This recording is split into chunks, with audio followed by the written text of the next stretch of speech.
Hi, this is Brad, and welcome to Brad English Podcast, your daily English listening podcast helping you speak English naturally. Today I have something very special for you. Instead of a lesson or a tip list, I want to tell you a story. A simple, beautiful story about a young woman named Sarah, who lives in a small town and has a very big dream. As you listen to her story, something interesting is going to happen. You are going to learn approximately 80 English words and expressions, not from a list, not from a dictionary, but from the living context of Sarah's story. A1-A2. Every time an important word appears, I will explain it immediately and naturally, and then the story will continue. This is called learning through context, and it is one of the most powerful and natural ways to acquire vocabulary. Research on language learning consistently shows that words learned through stories and emotional experiences are remembered far longer than words learned from lists. By the end of this episode, 80 new words will be part of you because they are attached to Sarah's journey, her feelings, and the moments that change her life. Let yourself be carried by the story. Let the words come to you. Let us begin. Sarah woke up before her alarm on a gray Tuesday morning in early March. She lay still for a moment, staring at the ceiling, where a thin crack ran from the light fitting to the corner of the room. She had stared at that crack many times in her 24 years. But this morning it looked different. Everything looked different. Staring means looking at something for a long time without moving your eyes. Usually because you are thinking deeply about something. Sarah was staring because she was thinking about the day ahead, turning it over in her mind, the way you turn a smooth stone in your hand when you are nervous. She sat up slowly and felt the cold of the morning air against her arms. Her bedroom was small and simply furnished. A single bed against the wall, a narrow wardrobe, a desk covered in papers and sketchbooks, and a window that faced the street below. Furnished means containing furniture, the objects like beds, tables, and chairs that make a room usable. From the window she could see the corner bakery on the opposite side of the street. Its lights already on, the smell of bread probably drifting up even now, though her window was closed against the March cold. She reached for her phone and checked the time. 6:42. Her alarm had been set for 7, but she had woken 18 minutes early, which was unusual for her. She was not normally an early riser. An early riser is someone who habitually wakes up before most other people. But today was not a normal day. Today was the day she had been preparing for quietly and obsessively for the past 3 weeks, the day of her design interview in the city. Sarah swung her legs over the edge of the bed and set her feet on the floor. The floor was cold. She took a deep breath. It was time to begin. Sarah took a shower that was longer than usual, letting the hot water run over her shoulders and down her back while she mentally rehearsed what she would say. Rehearsed means practice something in your mind or out loud before you actually have to do it in a real situation. She had been rehearsing for days, going over her answers to common interview questions, practicing how to describe her design work without sounding arrogant or uncertain. Arrogant means behaving as if you are better or more important than other people, and uncertain means not confident or sure of yourself. The balance between those two things, confidence without arrogance, was something she had been working on. She dressed carefully, laying each item of clothing on the bed before putting it on. She had decided on this outfit 3 days ago: a simple navy blue dress, plain dark shoes with a low heel, and a dark gray coat that was smart without being formal. Smart in this context means looking neat, tidy, and appropriate for a professional situation. It does not mean intelligent, although of course it can also mean that. She stood in front of the small mirror on her wardrobe door and looked at herself honestly. She looked professional. She looked ready.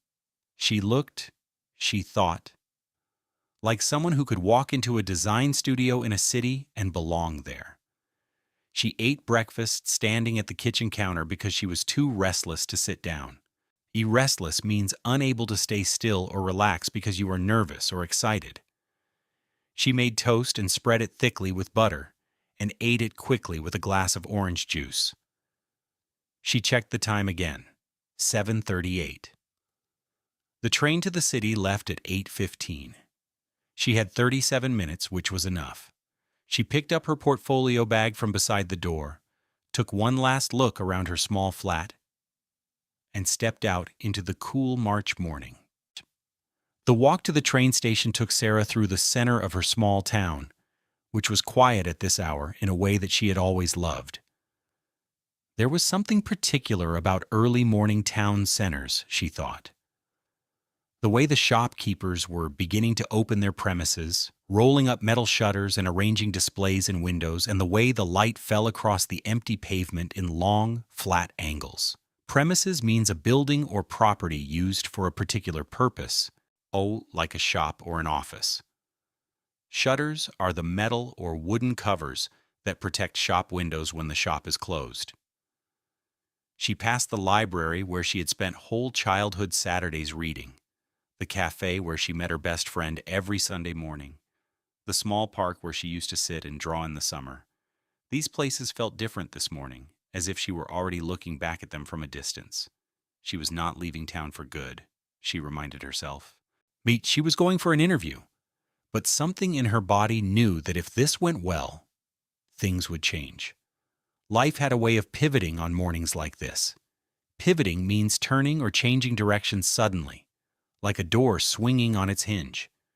At the station, she bought a coffee from the small kiosk on the platform and stood sipping it while she waited for the 8:15 train. A kiosk is a small, open-fronted structure where things like newspapers, snacks, and drinks are sold, and two other people were waiting with her. An older man in a dark coat reading a folded newspaper, and a teenage girl with headphones who was absorbed in her phone. Absorbed means completely focused on something to the point of being unaware of what is happening around you. Sarah looked at the tracks disappearing into the distance and felt her heart rate steady. The city arrived gradually through the train window, the landscape shifting from fields and small houses to denser rows of buildings, into industrial structures, and then the sudden visual intensity of the city center. Tall buildings pressing close on either side of the elevated track. Elevated means raised above the ground level. Sarah watched the city emerge with a feeling she could not entirely name, something between excitement and awe.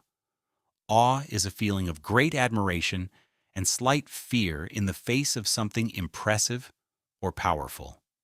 She got off at the central station and stood for a moment in the main concourse, as where hundreds of people moved with the purposeful, slightly frantic energy of a city morning.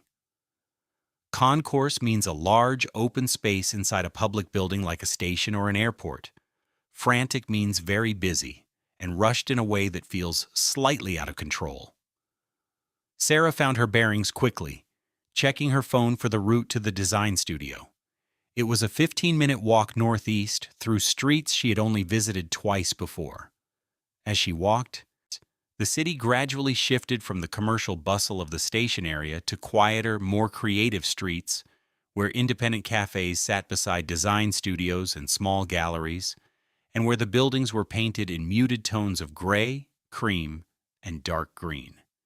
Muted means soft and not vivid or bright, often used to describe colors or sounds. She could feel the neighborhood matching something inside her, being something that had always been there, but that her small town had not quite had the space to accommodate.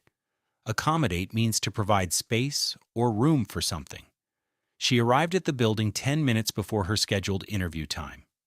She stood outside and looked up at the glass facade. Facade means the front exterior face of a building. The reception area of the studio was exactly the kind of space Sarah had hoped it would be. Light, open, with high ceilings and large windows that let the morning sky pour in. The walls were covered with design work, some of it framed and formal, some of it loose sheets pinned directly to the wall with small metal pins. Framed means mounted inside a border structure, usually wood or metal, for display. Loose sheets refers to individual pieces of paper that are not bound or attached to anything. The overall effect was of a space that took its work seriously, but did not take itself too seriously. And Sarah liked that very much. A young man at the reception desk looked up when she pushed through the glass door and gave her a warm, professional smile. He was perhaps 25, with neat dark hair and a friendly expression that immediately made her feel slightly more at ease. "Good morning," he said. "Can I help you?" "Yes," Sarah said, and she was pleased to hear her own voice come out clear and calm. "I have an interview this morning. My name is Sarah." She gave her surname as well, to avoid any confusion. He nodded, checked something on his screen, and told her to take a seat because her interviewer would be with her shortly. Shortly means in a short amount of time. Very soon. Sarah sat down in one of the low, comfortable chairs in the waiting area and placed her portfolio bag carefully on her lap. She looked around the room, taking in the details of the work on the walls with a professional eye. There was one piece in particular that she kept returning to, a large printed poster design in dark blue and white. Very geometric, very precise. Geometric means using or relating to regular shapes like circles, squares, and triangles. Precise means exact and accurate with no unnecessary elements. She could see the thinking behind it clearly, and she admired the thinking. For a moment, she forgot to be nervous. For a moment, she was simply a designer looking at good design. And that feeling reminded her of why she was here. The interviewer was a woman named Maria, who walked into the reception area with a confident, unhurried stride. Stride means the way someone walks, particularly the length and style of their steps. She was perhaps 50, with short silver-gray hair and clear, assessing eyes. Assessing means carefully evaluating or judging something. She looked at Sarah with the kind of direct, interested gaze that did not feel intimidating, but simply attentive. Be attentive means watching and listening carefully, and with full concentration. Sarah stood up, and they shook hands. Maria had a firm, warm handshake. Sarah tried to match it. The interview took place in a bright room at the back of the building, where a low wooden table was surrounded by 4 chairs, and a long window looked out onto a courtyard garden below. Courtyard means an unroofed area enclosed by walls, usually inside or beside a building. The 2 other members of the studio team were already there, both in their 30s, both with the relaxed but focused air of people who were genuinely interested in what they were about to see. Sarah opened her portfolio on the table without waiting to be asked, which she had decided in advance was the right thing to do. In advance means before the expected time, with preparation and forethought. What followed was one of the best conversations of Sarah's professional life. Not because she was perfect. She stumbled over one answer and had to rephrase it. Stumbled means hesitated or made an error in speech. Rephrase means to express the same idea in different words. She forgot the name of a software application she had mentioned and had to say, "I am sorry. The name has slipped my mind, but I can send it to you in a follow-up email," which was true and professional and showed grace under pressure. Grace under pressure means behaving calmly and elegantly in a difficult situation. The interviewers responded well to it. She could feel it in the room, a sense of ease and mutual respect. When she left 40 minutes later, she did not know whether she had the job.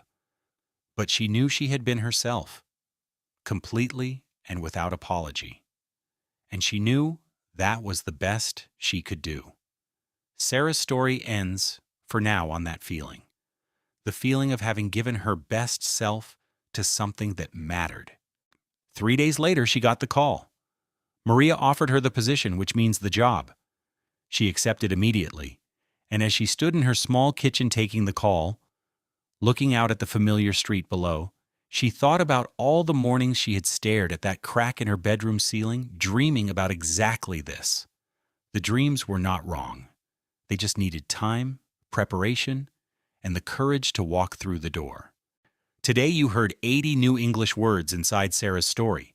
Staring, furnished, rehearsed, arrogant, uncertain, smart, restless, premises, shutters, pivoting, kiosk, absorbed, elevated, awe, concourse, frantic, muted, accommodate, facade, framed, loose sheets, shortly, geometric, precise, stride, assessing, attentive, courtyard, in advance, stumbled, rephrase, grace under pressure, and many more. Each one lives now inside Sarah's story, and Sarah's story lives now inside your memory. That is the power of learning through narrative. Keep listening. Keep learning. Bye for now.